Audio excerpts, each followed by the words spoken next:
क्या आपको लगता है कि आप शंकर आईएएस की बुक पढ़ के इस वाले क्वेश्चन को सॉल्व कर सकते हैं, या आपको लगता है कि आप ये वाला क्वेश्चन सॉल्व कर सकते हैं, या फिर ये वाला, या फिर कोई अगर आपको कहे कि आप मेडिवल हिस्ट्री की बुक पढ़े बिना आप इस क्वेश्चन को सॉल्व कर सकते हैं, तो इस क्वेश्चन को सॉल्व कर सकते हैं। Are you serious? देखिए, यूपीएससी प्रीलिम्स 2024 16 जून 2024 को है, लेकिन अगर आप यूपीएससी प्रीलिम्स की तैयारी कर रहे हैं तो आपको ये कोई नहीं बताता कि इसको एक्चुअल में तैयारी कैसे करना होता है। सब लोग अपनी सेम बात रिपीट कर रहे होते हैं, लेकिन उससे ना उनका नहीं निकला तो आपका कैसे निकलेगा। तो इसीलिए ज़रूरी होता है कि सबसे पहले आप सिलेबस को समझें कि आखिर इसमें कहना क्या चाहते हैं। करंट इवेंट्स पे भी आते हैं, हिस्ट्री ऑफ इंडिया की जब वो बात कर रहा है उसके लिए आपको ये वाली किताब पढ़नी आवश्यक है, मॉडर्न हिस्ट्री की। जी हाँ, उसके बाद जब हम बात कर रहे हैं एंशिएंट इंडिया की, आपको वो बुक पढ़नी ही पढ़नी है। मेडिवल हिस्ट्री की आपको एनसीईआरटी पढ़नी है। जी हाँ, दोबारा बोल रहा हूँ, पढ़नी है। जब हम कह रहे हैं इंडियन एंड वर्ल्ड ज्योग्राफी के बारे में क्या पढ़ना है, तो इसमें आपको 6 to 12 तक की न्यू एंड ओल्ड एनसीईआरटी दोनों पढ़नी है। जी हाँ, जो लोग कहते हैं ना कि सिर्फ 11 12 की पढ़ जाओ, उनका खुद तीसरे चौथे बार में जाके होता है, लेकिन चलो एक्सेप्शंस आर ऑलवेज देयर। आपको 6 to 12 की ओल्ड एंड न्यू दोनों एनसीईआरटी ज्योग्राफी की पढ़नी है। इंडियन पॉलिटी एंड गवर्नेंस में सिर्फ और सिर्फ लक्ष्मीकांत पढ़नी है और कुछ नहीं पढ़ना है। इकोनॉमिक एंड सोशल डेवलपमेंट में भैया लोग कहते हैं रमेश सिंह पढ़ जाओ, अरे रमेश सिंह पढ़ जाओ, 1000 पेज की किताब है। आता क्या है उसमें से जो क्वेश्चन में आते हैं, जो पेपर में जो क्वेश्चन आते हैं वो आपको वैसे ही नहीं आते हैं। रमेश सिंह पढ़ के क्या करोगे? फिर बारी आती है general issues on environmental ecology. अरे लोग कहते हैं शंकर आईएएस पढ़ जाओ। भैया, क्या फॉरेस्ट सर्विस का पेपर देने जा रहे हो, क्या सिविल सर्विस का पेपर देने जा रहे हो? उसमें शंकर आईएएस की किताब से इतना रिलेवेंस नहीं रह जाती है। तो अरे तो सर आप बताओ ना कि पढ़ना क्या है। पढ़ना ये है कि सबसे पहले तो आपको इकोनॉमिक एंड सोशल डेवलपमेंट के लिए जो भी करंट अफेयर्स की चीज़ें हैं, पिछले 12 महीने की कोई सी भी करंट अफेयर्स की मैगजीन पढ़ लो। उसमें जो इकोनॉमिक्स वाला पार्ट है वो आपको पूरा का एंड टू एंड पता होना चाहिए। एनवायरमेंटल की जब हम बात कर रहे हैं तो उसमें national parks, wild life sanctuary, overall आपको डेवलप्ड एक अपना ओपिनियन करना है। जनरल साइंस के बारे में, साइंस एंड टेक की जो बातें होती हैं वो करंट अफेयर्स की होती हैं, उसके लिए आपको स्टैटिक पढ़ने की जरूरत नहीं है। लेकिन हाँ, बेसिक जो चीज़ें हैं जैसे बायोलॉजी की, बेसिक जो चीज़ें हैं फिजिक्स की, ये दोनों चीज़ें आपको पता होनी चाहिए, क्योंकि ये काम आ जाती हैं एलिमिनेशन टेक्निक्स में। और आती है current affairs of national and international importance में क्या करना है। हम तो पीटी 365 पढ़ के जाते हैं, हम तो बहुत अच्छे से पढ़ के जाते हैं। पीटी 365 पढ़ने से नहीं होता है। उसका तरीका ये होता है कि जो भी पिछले 12 महीने की, पिछले 15 महीने की मैगजीन्स को करंट अफेयर की उठाओ, उनका जो इंडेक्स है वो याद कर लो, या एटलीस्ट याद भी क्यों करना है, समझो ना कि आखिर उसमें बात लिखी क्या है। कि अगर उसमें कोई चीज़ लिखी है, अगर उसमें कोई वर्ड लिखा था, एटलीस्ट पता तो होना चाहिए ना कि क्या है। कि अगर मैं बात कर रहा हूँ कि निसार सैटेलाइट बन रही है, इसरो और नासा उसको बना रहे हैं, तो पता तो होना चाहिए ना कि आखिर निसार सैटेलाइट क्या है, क्यों बन रही है, सिंथेटिक अपर्चर रेडार होता क्या है, इससे बेनिफिट्स किसको मिलेंगे, क्यों स्पेंड कर रहे हैं हम इसके ऊपर, क्यों कर रहा है वो। इतनी तो बेसिक सी बात पता होनी चाहिए ना। यही चीज़ वो इंटरव्यू में पूछते हैं, फिर आपको पता नहीं होता, फिर आप कहते हो कि नंबर कम दिए। तो इसीलिए आप ज़रूरी है कि आपको सारी चीज़ें अच्छे से पता होनी चाहिए और आपको करेक्ट गाइडेंस में पता होनी चाहिए। तो इसीलिए आज हम प्रीलिम्स 2023 का एग्जाम उसको अच्छे से डिकोड करने जा रहे हैं। तो क्वेश्चन नंबर 51 ही कहते हैं कि जननी सुरक्षा योजना के बारे में कंसिडर द फॉलोइंग स्टेटमेंट। सबसे पहले तो चेक करो कि करेक्ट बोल रहा है या इनकरेक्ट बोल रहा है। कुछ लोग इसी में फेल हो जाते हैं। दूसरी बात, ये जो नया पैटर्न आ गया इसको डिस्कस करेंगे। कुछ लोग कह रहे हैं कि सर अब तो जो हमारी एलिमिनेशन टेक्निक्स थी वो सब फेल हो गई हैं, लेकिन ऐसा नहीं है। जो ये वाला पैटर्न है ये अच्छा है, ज़्यादातर केसेस में ये काम आएगा। और अब क्या कर सकते हैं, जो आ रहा है सो आ रहा है, हमें तो यही सीखना पड़ेगा। सबसे पहले अगर बात करते हैं कि जननी सुरक्षा योजना it is a safe motherhood intervention of the state health department. अगर पहली स्टेटमेंट ना समझ आए तो दूसरी स्टेटमेंट के ऊपर पहले आ जाओ। Its objective is to reduce maternal and neonatal mortality among poor pregnant women. Obviously statement ही करेक्ट है for sure. It aims to promote institutional delivery. अरे भाई, जननी सुरक्षा योजना की बात हो रही है तो इंस्टीट्यूशनल डिलीवरी तो होएगी ना। तो ऑब्वियसली दो स्टेटमेंट्स ठीक होगी। तो क्या मतलब हुआ कि ए गलत हो गया, ओनली वन। और देख लेते हैं कि अभी ओनली 2, ओनली 3 या ऑल 4 है। उसके बाद ये कह रहे हैं कि it's objective includes providing public health facilities to sick infants up to the 1 year of age. अरे भाई, कैसी बात कर रहे हो आप? कह रहे हो जननी सुरक्षा योजना की बात कर रहे हो और फिर आप कह रहे हो कि सिक इन्फेंट्स। तो ये स्टेटमेंट ऑब्वियसली गलत होगी। तो इसका मतलब ऑल 4 तो हो नहीं सकता। अब क्या बचा, ओनली 2 या फिर ओनली 3। तो अब स्टेटमेंट को फिर से देखते हैं कि it's is a safe motherhood intervention of state health department. अच्छा, एक भैया मेरी बात ध्यान से सुन लो कि जब भी अगर यूपीएससी प्रीलिम्स से कोई आप पूरा स्टेट क्वेश्चन के सोल्यूशंस पढ़ना चाहते हो तो ज़रूरी ये होता है कि जो भी ऑफिशियल आंसर की है सिर्फ उसको फॉलो किया करो, क्योंकि जो कोचिंग इंस्टीट्यूट्स की आंसर की होती हैं ये बिल्कुल गलत होती है। इनमें कई आंसर गलत होते हैं। इस क्वेश्चन का आंसर है ओनली 2। वो आपको लगेगा सुनने में कि अगर हेल्थ डिपार्टमेंट देता है तो हेल्थ तो स्टेट के अंदर ही होता है, लेकिन सर जो जननी सुरक्षा योजना की बात हो रही है ये 100% सेंट्रली स्पॉन्सर्ड स्कीम है। तो इसीलिए इसको हम स्टेटमेंट 1 को करेक्ट नहीं मानते हैं। ये स्टेट हेल्थ डिपार्टमेंट की नहीं, इसको सेंट्रल गवर्नमेंट का हम मानेंगे। इसके बाद हम बात कर रहे हैं क्वेश्चन नंबर 52 की, जो कह रहे हैं consider the following statements in the context of the interventions being undertaken under anaemia मुक्त भारत स्ट्रैटेजी। एनीमिया किससे होता है? आयरन से होता है, सबको पता है, इसमें कोई ब्रेनर की बात है नहीं। आयरन से होता है तो इट प्रोवाइड्स प्रोफिलैक्टिक। कैल्शियम तो हो ही नहीं सकता, कैल्शियम सप्लीमेंटेशन क्यों देंगे? तो क्या हो गया सर, ऑल 4 तो आंसर गलत हो गया। It runs a campaign for delayed cord clamping at the time of child birth. ये एक चीज़ है जो बस ट्रिकी बात है। उसके बाद बारी आती है प्रोवाइड्स ऑफ पीरियोडिक डीवर्मिंग। ठीक है, it provides non nutritional causes, ये भी ठीक है। तो मतलब अब हम कहाँ कन्फ्यूज हो गए? हम कन्फ्यूज हो गए कि ओनली 2 करेंगे या फिर ओनली 3 करेंगे। आप 2 मिनट सोच लीजिए, इसका जो आंसर होगा, इसका आंसर है ओनली 3, क्योंकि ये एक इंपॉर्टेंट पार्ट है कि for runs a campaign for delayed cord clamping. तो हो सकता है कि ये चीज़ कुछ लोगों को ना पता हो, कुछ लोगों का आंसर गलत हो सकता है, लेकिन आपको चीज़ अब नेक्स्ट टाइम अगर ये चीज़ रिपीट होगी तो आपको पता होना चाहिए। साइंस एंड टेक का क्वेश्चन करते हैं। Carbon fibres are used in the manufacture of components used in automobiles aircraft. बिल्कुल ठीक बात है, नो ब्रेनर क्वेश्चन। ये कह रहा है कि carbon fibres once used can not be recycled. अब उसमें मत चले जाना कि कैन में, कैन नॉट में, मे और मे नॉट बी में। साइंस एंड टेक में लोग कहते हैं कि ऑलवेज डी कर दो, ऑल ऑफ दी, वो चीज़ें ऑल द टाइम वर्क नहीं करती। लेकिन ऑब्वियस ही बात है कि कार्बन फाइबर्स को यूज़ इसलिए किया जा रहा है ताकि उसको हम रिसाइकिल कर सकें। तो 53 का आंसर हो गया ए। साथ के साथ बताते चलना कि आपको कैसा लग रहा है, आप क्या क्वेश्चंस के आंसर्स कर पा रहे हो। अगर आपको प्रीलिम्स देना हो तो आप कैसे दोगे, आपको कमेंट सेक्शन में लिखना है कि I will qualify UPSC prelims. तो ये देखिए मैनिफेस्टेशन की पावर, आप देखिए आपका अपने आप आपका पेपर क्लियर होगा। और जब क्लियर हो जाए तो कमेंट जरूर बताना कि सर आपकी वीडियो यूज़ करके हमारा पेपर पास हुआ। Consider the following actions detection of a car collision which results in deployment of air bags almost instantaneously. तो करना क्या है, इसमें कह रहा है कि इनमें से किन चीज़ों में एक्सेलरेटर का यूज़ होता है। कार क्लैश हो गया, एक्सीडेंटल फ्री फॉल, अरे बात तो एक ही नहीं है, कार क्रैश हो रहा है, फ्री फॉल हो रहा है, मतलब कुछ तो क्रैश ही हो रहा है ना। फिर आप कह रहे हो detection of tilt of the smartphone which results in rotation of the display. बात तो एक ही नहीं हो रही है, हर चीज़ में कुछ ना कुछ डिटेक्शन हो रहा है। अगर वो एक्सेलरोमीटर एक चीज़ डिटेक्ट करेगा तो ऐसा किया वो दूसरी नहीं कर सकता, और वो दूसरी डिटेक्ट कर सकता है तो क्या वो तीसरी नहीं कर सकता। कुछ ना कुछ तो डिटेक्ट ही कर रहा है ना। तो ऐसे स्टेटमेंट्स के साथ खेला जाता है। तो आंसर हो गया सी। लॉजिक से चलना है, लॉजिक से। अब नेक्स्ट क्वेश्चन पे आते हैं। नेक्स्ट क्वेश्चन ये कहता है कि with reference to the role of biofilters in recirculator aquaculture system consider the following statements. क्या देख रहे हैं हम सबसे पहले देख रहे हैं कि बायोफिल्टर्स हैं। बायोफिल्टर से क्या समझ आता है, कुछ ऐसी चीज़ होगी जो वेस्ट को फिल्टर कर रही है एक्वाकल्चर में, ताकि जो भी एक्वेटिक हमारे प्लांट्स हैं, स्पीशीज़ हैं, हमारे ऑर्गेनिजम्स हैं, वो उसको बेटर यूज़ कर सकें। क्या देखा हमने, provides waste treatment. Obviously biofilter का मतलब ही होता है वेस्ट ट्रीटमेंट, पहली स्टेटमेंट ठीक होगी। कह रहे हैं कि कन्वर्ट एमोनिया। अच्छा, दूसरी चीज़ में कह रहे हैं इंक्रीजेस फॉस्फोरस। पहली बात एक बात बताओ, हमने बात करी कि बायोफिल्टर क्या करेगा, वो वेस्ट कन्वर्ट करेगा। ठीक है, पहली स्टेटमेंट ट्रू है, क्या करेगा, वेस्ट कन्वर्ट करेगा। वेस्ट कन्वर्ट किस लिए करेगा, ताकि लिविंग ऑर्गेनिक मैटर बन सके, ताकि जो वो ऑर्गेनिजम्स हैं उसको यूज़ कर सके। आप कह रहे हो कि वो फॉस्फोरस इंक्रीज़ कर देगा। फॉस्फोरस क्या इतना ऑर्गेनिक मैटर है कि वो लोग उसको ऑर्गेनिक लिविंग ऑर्गेनिजम्स उसको यूज़ करने लग जाएंगे? नहीं, बिल्कुल भी नहीं। हाँ, लेकिन अगर अमोनिया कन्वर्ट होता है हाँ तो उसको नाइट्रेट में, तो ज़रूर उसको यूज़ कर सकते हैं। तो स्टेटमेंट टू ठीक होगी, स्टेटमेंट थ्री गलत। तो थोड़ा तो लॉजिक करो ना, दोनों स्टेटमेंट्स अगर कॉन्ट्राडिक्टरी सी लग रही हैं या फिर दोनों चीज़ें कैसे हो सकती हैं, तो इसका आंसर हो गया ओनली टू। 56 की बात करो। 56 की बात भाई सिंपल सी है, तो सिंपल सी बात है। इतना अगर पढ़ाई करिए तो पता होना चाहिए कि मुझे नहीं पता ये सीफिड्स क्या होता है, मुझे ये पता है नेबुला क्या होता है। ऑब्वियसली मुझे पता है। कैसे मुझे पता है कि नेबुला क्या होता है, क्योंकि जब शुरू में जब हमारा सोलर सिस्टम और हमारा यूनिवर्स बना था तो एक नेबुला था। नेबुला क्या था, it was a giant clouds of dust and gas in space. तो ऑब्वियसली क्या बात है कि अगर ये अगर ऐसे है तो ऑब्वियसली का मतलब ये गलत है, ये भी गलत है। पल्सर की बारी आ गई तो इसका क्या मतलब हो गया, ये दोनों स्टेटमेंट्स गलत है। या तो सिर्फ ये ठीक होगी या तो सिर्फ ये ठीक होगी। तो अब क्या देखा हमने, पल्सर्स क्या होते हैं, neutron stars that are formed when massive stars run out of fuel and collapse. जो थोड़ा हम साइंस एंड टेक की तैयारी कर रहे होते हैं उसमें हम पढ़ते हैं चंद्रशेखर लिमिट के बारे में, न्यूट्रॉन स्टार्स, पल्सर स्टार्स। तो उस बारे में ये सब मैंने पढ़ रखा था, तो इसलिए मुझे इसकी नॉलेज तो है कि पल्सर स्टार वही होते हैं, न्यूट्रॉन स्टार जो बहुत मैसिव होते हैं, कोलैप्स हो जाते हैं। या फिर अगर आपको याद होगा कि अभी थोड़े टाइम पहले आया था कि इवेंट होराइजन के बारे में बात हुई, जब ब्लैक होल भी दिया, जब नोबेल प्राइज़ भी दिया था ब्लैक होल के लिए, तब भी ये सारी टर्मिनोलॉजीज बहुत ज़्यादा यूज़ हुई थी। तो इतना आपको बेसिक एक्सपेक्ट ही पता होना चाहिए कि इसका आंसर हो गया only one. 57 which one of the following countries has its own satellite navigation system. बहुत से लोग इस क्वेश्चन में गलत करके आए थे, बहुत से लोग। क्वेश्चन क्या था कि प्रॉब्लम क्या थी, ऑस्ट्रेलिया कनाडा तो सबको पता है, लोग कंफ्यूज हो गए कि अब क्या इजराइल करेंगे जापान करें। क्वेश्चन आप जरा इसको क्विकली आप इसको पॉज करो वीडियो को और आप क्विकली इसको आप कमेंट सेक्शन में बताओ कि क्या करेंगे। विच of the countries has its own satellite navigation system. मैं 3 सेकंड के बाद आंसर बताने जा रहा हूँ, पॉज करना, कमेंट्स में आंसर देना, उसके बाद आप वीडियो को प्ले बैक करना। तो 3, 2, 1 आंसर है डी, जापान। जापान के पास अपना सैटेलाइट नेविगेशन सिस्टम है। उसके बाद ये वाला बड़ा इंटरेस्टिंग क्वेश्चन है और ये तो क्वेश्चन इंटरव्यू में भी पूछे जा रहे थे एक्चुअली।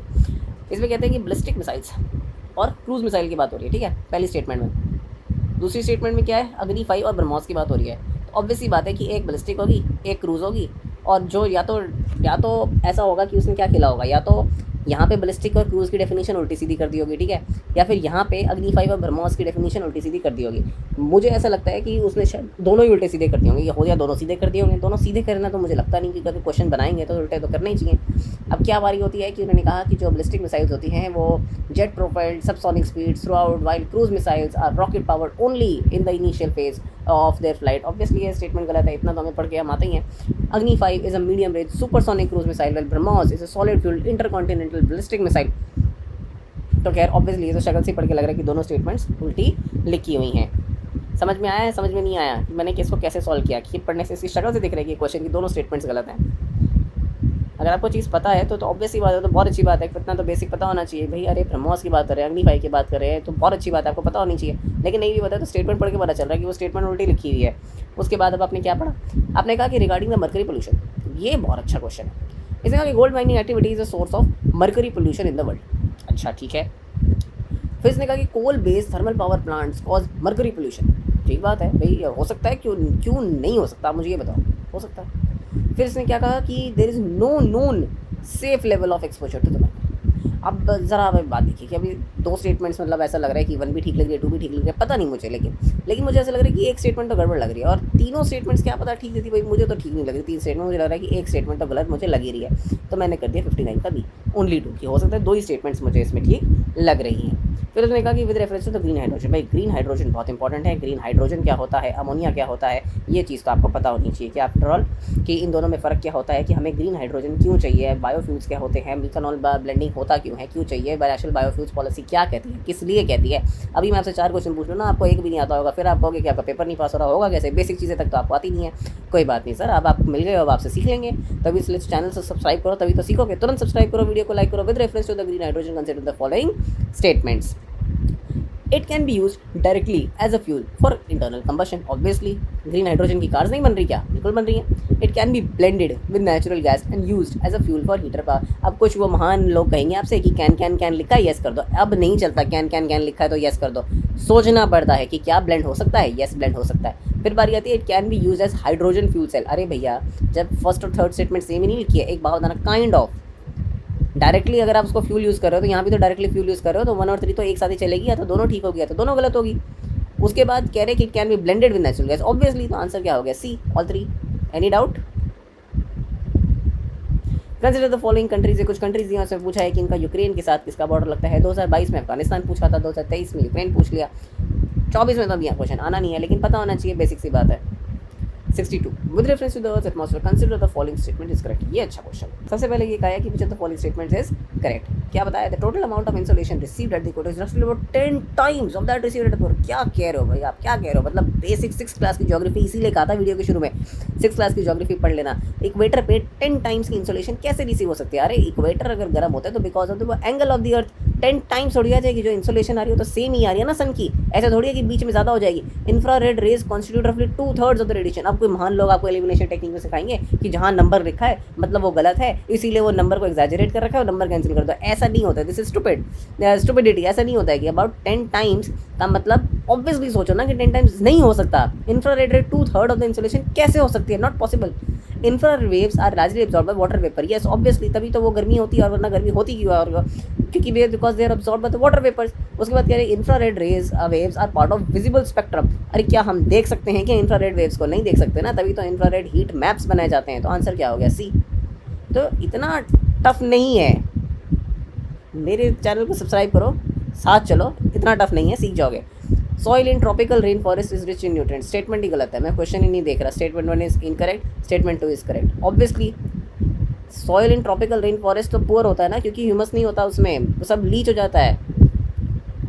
फिर भी मन करे तो वीडियो पॉज करके स्टेटमेंट 2 पढ़ लेना। Consider the following statements, the temperature contrast between continents and oceans is greater during summer than in winter. ये कौन से लॉजिक निकाल के आ रहे हो, ऐसा कुछ होता है क्या कभी, टेम्परेचर कॉन्ट्रास्ट कॉन्टिनेंट से समर में चेंज हो जाएगा, कैसी बात कर रहे हो आप। Statement 1 is incorrect, 2 is correct. मन करे तो पॉज करके 2 पढ़ लेना, मैं नहीं पढ़ रहा। P waves are recorded earlier than S waves, basic geography हम पढ़ के आए हैं, एनसीईआरटी में लिखी हुई है। सेकंड स्टेटमेंट गलत नहीं है, ये बिल्कुल ठीक है कि भाई अरे एक पैरेलल होती है दूसरी वाली परपेंडिकुलर होती है, इसमें दिक्कत क्या है। आंसर क्या हो गया, सी। को टफ है इसमें से, अभी तक तो कुछ क्वेश्चन टफ लगा नहीं भाई, 2-4 क्वेश्चन टफ होते हैं वो गलत हो जाएंगे, उसमें मार्क्स कम हो जाएंगे। कौन सा है बड़ा, इसमें 200 में से 200 लेके आना है। With reference to the coal based thermal plants in India consider the following, none of them use sea water. Are you serious, none of them, कोई सी वाटर यूज नहीं करता। None of them is set up in water state, seriously none of them is privately owned. अब ये तो बड़े ऐसे बहुत ही मतलब एक एक्सट्रीम स्टेटमेंट होगी ना। I will go for D, Wolbachia method. ये चला गया कंटेम्प्रेरी के ऊपर, क्योंकि ये करंट नहीं है, ये कंटेम्प्रेरी है, क्योंकि ये जब मैं पिछले साल कभी जब मैंने देखा था तब ये वोल्बाकिया मेथड न्यूज़ में चल रहा था। तो किस लिए होता है वोल्बाकिया मेथड, जरा देखें जरा। Controlling the viral disease spread by mosquitoes, ये करेक्ट आंसर है। Converting crop residues into packing material, producing biodegradable plastics, producing biochar from thermal conversion of biomass. Biochar एक बार पहले भी आ चुका है एग्जाम से, बायोग्रेड प्लास्टिक्स भी आ चुका है एक बार पहले एग्जाम से। कन्वर्टिंग क्रॉप रेसिड्यूज इन पैकिंग मटेरियल, क्या चीज़ है ये, ऐसा कभी हो सकता है क्या, मतलब इस वाले मेथड में कि वोल्बाकिया मेथड में आप क्रॉप रेसिड्यूज को पैकिंग मटेरियल बना दोगे। ऑब्वियसली इसका आंसर वैसे भी यही होगा, लेकिन पता होना चाहिए, इतना बड़ा गैम्बल भी नहीं करना चाहिए। 68 क्या कहता है कि इन सब चीज़ों से क्या होगा, कार्बन कैप्चर होगा एंड सेक्वेस्ट्रेशन होगा। किन सब चीज़ों से होगा भाई, कार्बन कैप्चर एंड कार्बन सेक्वेस्ट्रेशन। सबसे पहले तो पता होना चाहिए मतलब क्या होता है। भाई कार्बन निकल रही है, आप उसको पकड़ रहे हो ताकि वो आपका ज़्यादा ग्रीन हाउस वो आप उसको पकड़ रहे हो ताकि ज़्यादा ग्लोबल वार्मिंग ना हो, तो इसीलिए कर रहे हो, मतलब कैप्चर उसको पकड़ रहे हो, सेक्वेस्ट्रेशन मतलब उसको दबा रहे हो। कैसे हो सकता है? Spreading finally grounded basalt rocks on farmland extensively. अब आपको लोग कहेंगे एक्सटेंसिवली लिखा है, गलत है, ऐसा कुछ नहीं है। Increasing the alkalinity of oceans by adding lime, capturing carbon dioxide, पहले लिख दिया कैप्चरिंग कार्बन डाइऑक्साइड, तो ठीक है, यही तो लिखा है, कार्बन कैप्चर यही तो लिखा है। अब लिखा है इंक्रीजिंग द अल्कलाइनिटी, ऑब्वियसली अल्कलाइनिटी होगा, लाइम होगा तो उसमें ज़्यादा आप उसको एक कार्बन पूल बनाओगे जिसको ब्लू कार्बन बोलते हैं। उसके बाद spreading finally grounded basalt rocks, क्या करेंगे उसको एब्जॉर्ब करेंगे। आंसर क्या हो गया? सी हो गया। अब जो लोग आपको बोल रहे थे कि साइंस एंड टेक्नोलॉजी में वो डी करो, इस क्वेश्चन में कर लो D all of the above, इस क्वेश्चन में कर लो D all of the above.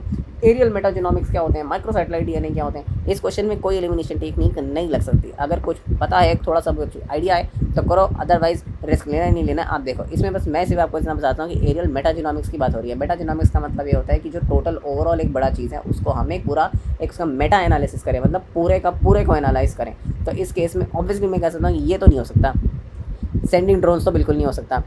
दो सेक्शंस पे मैं अब आपको ले आया, यहाँ पे अब कन्फ्यूजन होनी चाहिए। अब भैया एरियल मेटाजेनोमिक्स की बात हो रही है, अगर ये जो बी स्टेटमेंट है अगर एक्चुअल में ठीक होती तो यहाँ एवियन मेटाजेनोमिक्स लिखा होता, तो इसलिए आंसर ये हो गया। माइक्रोसैटेलाइट डीएनए क्या होता है? Microsatellite DNA studying the evolutionary relationships among various species of fauna, stimulating stem cells, promoting clonal propagation, assessing the efficacy of drugs. ये देख रहे हो बी और सी सेम ऑलमोस्ट सेम स्टेटमेंट है। स्टेम सेल से ही तो क्लोनल प्रोपोगेशन हो सकती है, दोनों में से दो तो एक ही हो सकती है, इसका मतलब दोनों गलत हो गई। फिर क्या? Assessing the efficacy of the drugs bye conducting series of drug trials in a population कर रहे हो तो माइक्रोसैटेलाइट डीएनए की बात कैसे करोगे? ये भी गलत हो गया, आंसर ये हो गया। उसके बाद अब बात हुई एमएसएमई की। ऑब्वियसली लिमिट्स अभी रिफाइन हुई थी तो मेरी तो हाँ इंट्यूशन ये कहती है कि स्टेटमेंट गलत होगी। All bank loans to MSME qualify under priority sector. Obviously भाई प्रायोरिटी सेक्टर है तभी तो उसको लोन्स देंगे, अदरवाइज लोन्स देंगे क्यों? तो इसका आंसर क्या हो गया? बी। वैसे भी एक बात बताओ, अरे हम मीडियम की बात कर रहे हैं, माइक्रो स्मॉल मीडियम मतलब इन तीनों कैटेगरी में सबसे बड़े वाले, तो बस उनकी इन्वेस्टमेंट जो 15 से 25 करोड़ है बस वो मीडियम होगी। बस मीडियम इतने छोटा तो नहीं हो सकता ना, मीडियम थोड़ा तो बड़ा होगा। उसके बाद central bank digital currency CBDC, बहुत कॉमन है सीबीडीसी आजकल आ रहा है। It is possible to make payments without using SWIFT dollar SWIFT system. Obviously इसलिए तो स्विफ्ट ये सीबीडीसी लाया जाता है। उसके बाद प्रोग्रामिंग कर सकते हैं, टाइम फ्रेम स्पेंड कर सकते हैं, ऑब्वियसली इसीलिए तो लाया जा रहा है। आंसर क्या हो गया? सी। बीटा क्या होता है फाइनेंस में? इसको कुछ लोग बेटा पढ़ लेंगे, बेटा नहीं है, इसको बीटा बोलते हैं। The process of simultaneously buying and selling an asset from different platform, ये इसको आर्बिट्राज बोलते हैं, ये बीटा नहीं बोलते हैं। Investment strategy of portfolio manager to balance risk versus reward, वाह, उसको हेजिंग बोलते हैं। The type of systemic risk that arises where perfect hedging is not possible. आपके इतने सारे कोचिंग इंस्टीट्यूट्स ने ये आंसर दिया था जो बिल्कुल गलत है। अरे ये सिस्टमिक रिस्क होता है तो सिस्टमिक रिस्क तो रिस्क होगा ना, बीटा थोड़ी होगा। बीटा का आंसर होगा डी। भाई क्या होता है जब हम बोलते हैं कि आपको मार्केट से रेट ऑफ रिटर्न कितनी चाहिए, हम कहते हैं कि जितना risk free rate of return है, मतलब मान लो आपको एफडीज पे 7% रेट मिल रहा है, आप कह रहे हो कि स्टॉक मार्केट पे मुझे कितना चाहिए, जो 7% आप कहोगे तो एफडी पे मुझे मिल ही रहा है उतना चाहिए, प्लस बीटा मतलब कि मैं अगर एक स्टॉक में लगा रहा हूँ तो उसमें मुझे कितना प्रीमियम मिलेगा। मतलब आप ये कहना चाह रहे हो कि जो बीटा है मेरा, जो रिस्क, जो मेरा वॉलेटिलिटी है of the stock multiplied by times of the premium that I want from the stock market, मतलब मुझे स्टॉक मार्केट से 2% प्रीमियम चाहिए। अगर पूरी स्टॉक, इसका कहने का मतलब है कि अगर मैं एफडी में लगाता हूँ तो मुझे 7% का इंटरेस्ट चाहिए, लेकिन अगर मैं स्टॉक मार्केट से लगाऊंगा मुझे 2% का एक्स्ट्रा प्रीमियम चाहिए। लेकिन जिस स्टॉक में मैं इन्वेस्ट कर रहा हूँ वो स्टॉक पूरी मार्केट से 2 टाइम्स ज़्यादा रिस्की है, तो मतलब मुझे 7 + 4 = 11% रिटर्न चाहिए मुझे स्टॉक मार्केट से। इसको बेसिक बोलते हैं capital asset pricing model. Self help group programme was originally initiated by State Bank of India. अरे क्या कह रहे हो भैया, उसको इतने बड़े बड़े प्राइस मिल गए, कैसी बातें कर रहे हो, हटाओ स्टेटमेंट को। In SHG all members of a group take responsibility for a loan that an individual member takes. Obviously तभी तो बैंक देगा और न देगा कि आरआरबीज और एसएचबीज सपोर्ट करते हैं, ऑब्वियसली वो सबसे बड़े लेंडर्स ही वही हैं। फाइनेंशियल इंक्लूजन कैसे होगा? India's public sector healthcare system largely focus on curative care with limited preventive, promotive and rehabilitative care। बिल्कुल ठीक है, लिमिटेशन है, इंटरव्यू में ये चीज़ पूछते हैं, करेक्ट स्टेटमेंट। उसके बाद आप क्या कह रहे हो कि under India's decentralised approach to health care states are primarily responsible for organisation है। तो कहाँ से स्टेटमेंट, ये ठीक है, कहाँ से मतलब लिंक कहाँ से निकल के आया? तो दोनों स्टेटमेंट्स ठीक है बट उसकी करेक्ट एक्सप्लेनेशन नहीं है। फिर अब क्या बारी हुई? According to the United Nations World Water Development Report, India tracks more than a quarter of the world's ground water every year. बिल्कुल ठीक है। Statement 2, India needs to extract more than a quarter of world soil for drinking water. अरे basic सी बात हमें पता है कि एग्रीकल्चर के लिए हमें इसको हम यूज़ करते हैं। तो क्या हो गया कि स्टेटमेंट 2 इनकरेक्ट है, स्टेटमेंट इनकरेक्ट है। समझ आ रहा है चीज़ों को? कमेंट करते करो, लिखते चलो। 2-3 बार लिखो कि I will qualify UPSC prelims, लिखो 2 बार लिखो, 3 बार लिखो, रोज़ डेली लिखो। मैनिफेस्टेशन तभी इम्प्रूव होगी और तभी इतने बड़े बड़े टॉपर्स बन के निकलोगे आप। उसके बाद according to the Constitution of India the central government has a duty to protect states from internal disturbances. Perfect. भैया देखो, पॉलिटी का क्वेश्चन गलत मत करके आना, फिर तो दिक्कत है। अगर पॉलिटी का क्वेश्चन गलत करके आओगे तो The Constitution of India exempts the state from providing legal counsel to a person being held for preventive detention। मैं तो 2 कर दूंगा, B देखा जाएगा। Yes, B is the right answer।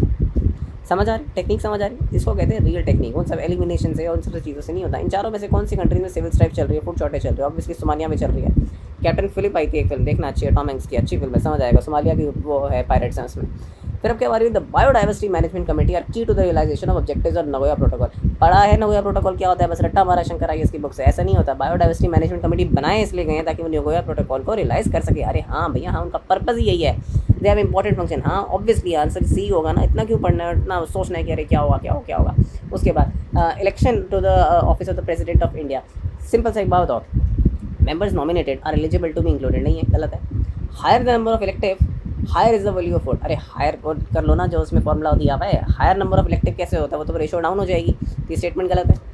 अब ये देखो जरा, value of vote of each MLA of Madhya Pradesh is greater than that of Kerala. Wow, क्या क्वेश्चन बनाया, क्या सोच के, कितना सोचा होगा क्वेश्चन बनाने के लिए। The value of vote of each MLA of Puducherry is higher than that of Arunachal Pradesh. यहाँ पे लिखा Madhya Pradesh is higher than Kerala, यहाँ लिखा Puducherry is higher than Arunachal Pradesh. Statement ये वाली तो यहाँ खत्म कर दी थी। इस वाली में लिखा because the ratio of total population to the number of, मतलब यहाँ पे कुछ एक्सप्लेनेशन दी, यहाँ पे नहीं दी। क्या हो सकता है आप बताओ? ऑल 4 तो हो नहीं सकता, ऑल 3 तो हो नहीं सकता, 1 या 2 होगा, ठीक है। मतलब एक दिन या तो 1 होगा या तो ठीक होगा। इतनी कॉम्प्लेक्स स्टेटमेंट बनाई है, इतनी कॉम्प्लेक्स, ऑब्वियस सी बात है, एक गलत होगी एक ठीक होगी। 1 कर दो आंसर, काम कर दो। ऐसे पेपर पास होते हैं, ये तरीके होते हैं जो सब टॉपर्स यूज़ करते हैं, पर बताते कोई नहीं है। नहीं पता अलेक्जेंडर री कौन है, लॉन्गर्स नहीं पता कौन है, रॉबर्ट सीवल नहीं पता, जेम्स वर्गस नहीं पता, वाल्टर इलियट मार्बल्स पढ़े थे एनसीईआरटी की बुक में, हैंस ये आंसर हो गया आर्कियोलॉजिकल एक्सकवेशंस। पॉज कर करके देखते रहना। शवाई टैक्सन है बिल्कुल, भाजा है बुद्धिस्ट के वेरियस, बिल्कुल ठीक है। शितन वसल कौन है, जैन से वेरियस, बिल्कुल पता है। आंसर क्या हो गया? ओनली 2 हो गया। सर कैसे पता आपको? पढ़ाई करी है इसलिए पता है। 83 पे आओ, ये ज़रा इंटरेस्टिंग क्वेश्चन है। क्या 7 अगस्त को नेशनल हैंडलूम डे मनाया जाता है? यस, आजकल एक बार डे पूछ लेते हैं, पढ़ लेना जब कॉम्पिटेटिव होने, लेकिन क्यों मनाया जाता है ज़रा ये भी तो पढ़ लेना। क्योंकि बिकॉज स्वदेशी movement was launched in. Perfect है, दोनों स्टेटमेंट्स ही करेक्ट हैं और ये उसका आंसर भी करेक्ट है।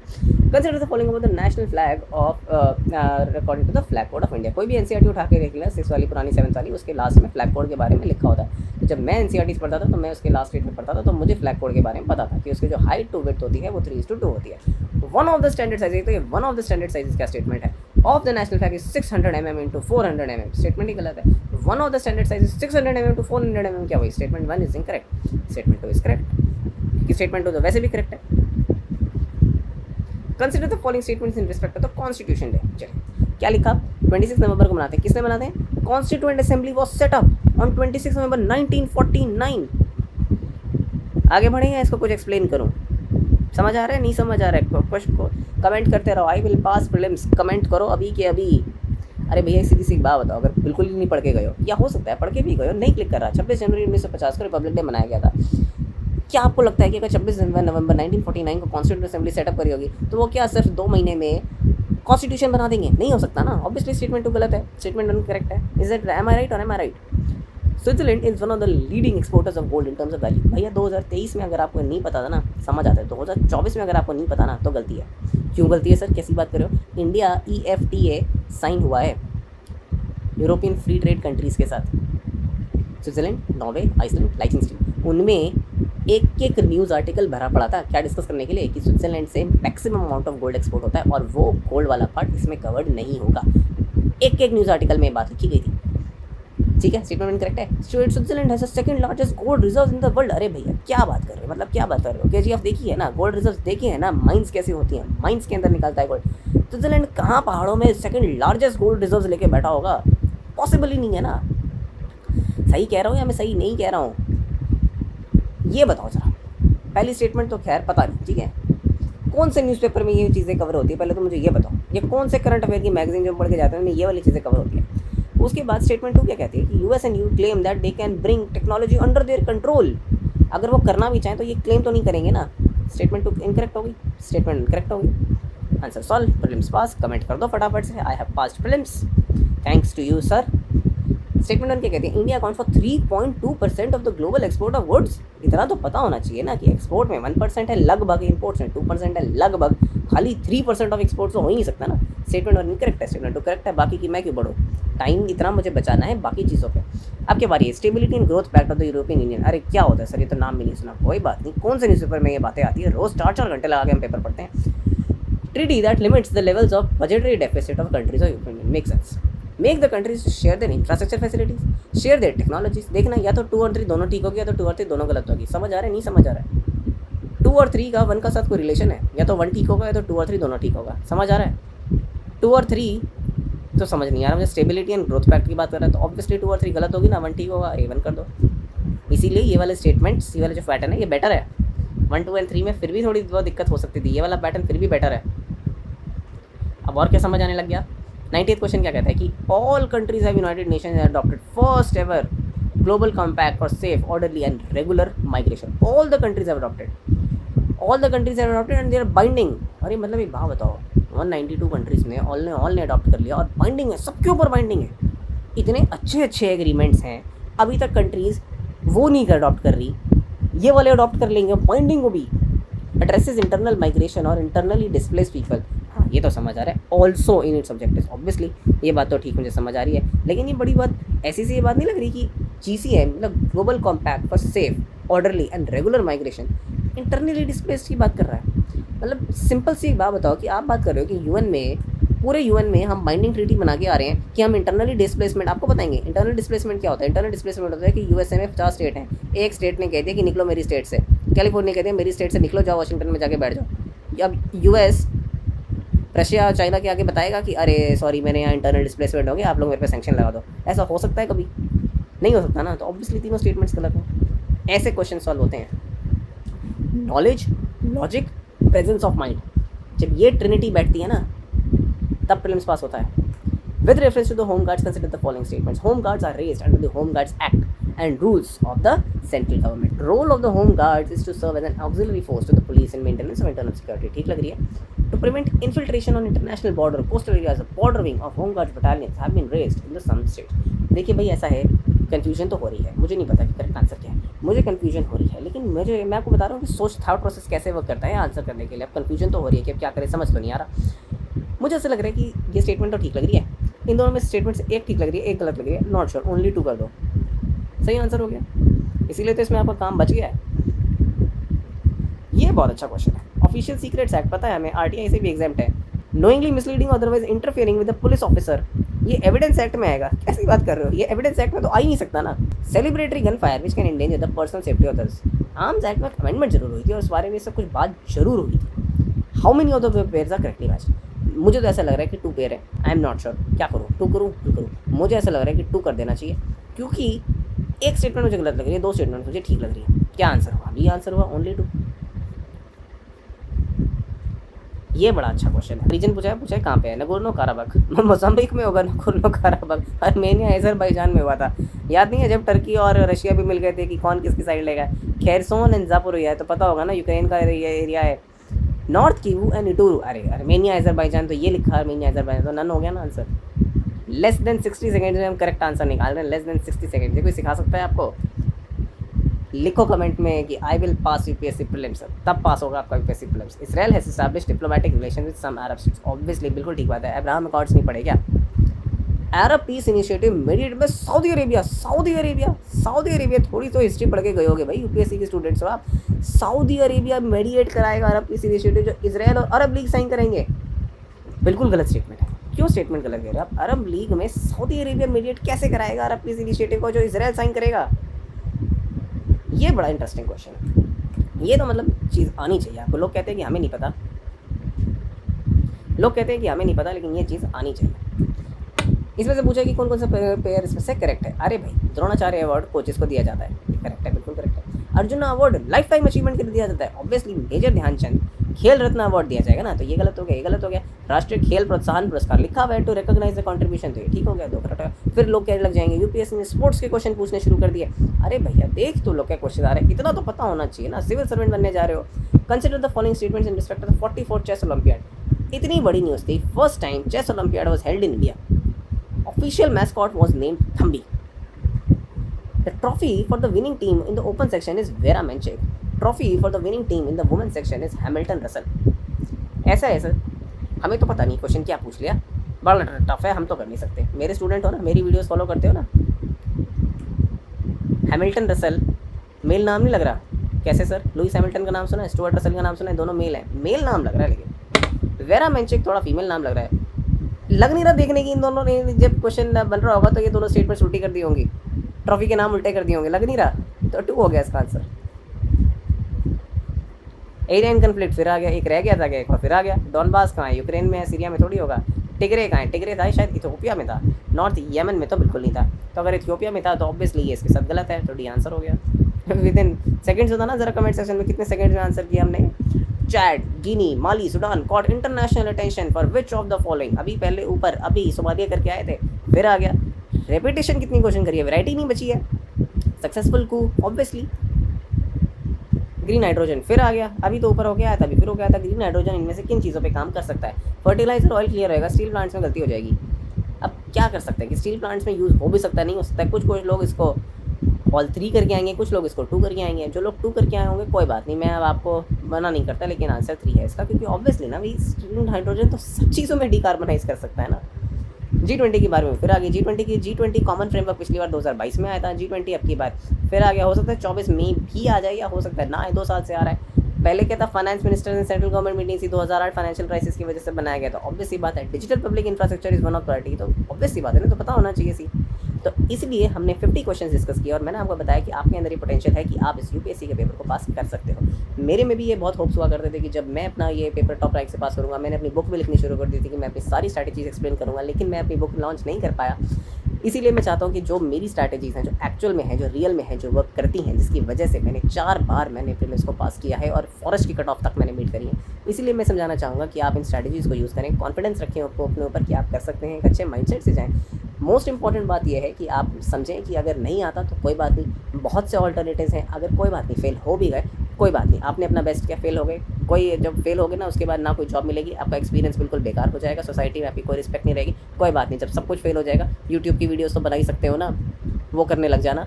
एक अच्छे माइंडसेट से जाना कि यूट्यूब एक करियर है हमारे लिए। All the very best. अगर वीडियो पसंद आई हो तो प्लीज़ क्विकली सब्सक्राइब करो, कमेंट सेक्शन में लिखो कि आई विल पास प्रीलिम्स। और अगर आपको और इसके ऊपर वीडियो सेकंड पार्ट चाहिए हो, पिछले 50 क्वेश्चंस का कोई और चीज़ डिस्कस करनी हो, तो आप कमेंट सेक्शन में बताएं। God bless you, see you in the next video.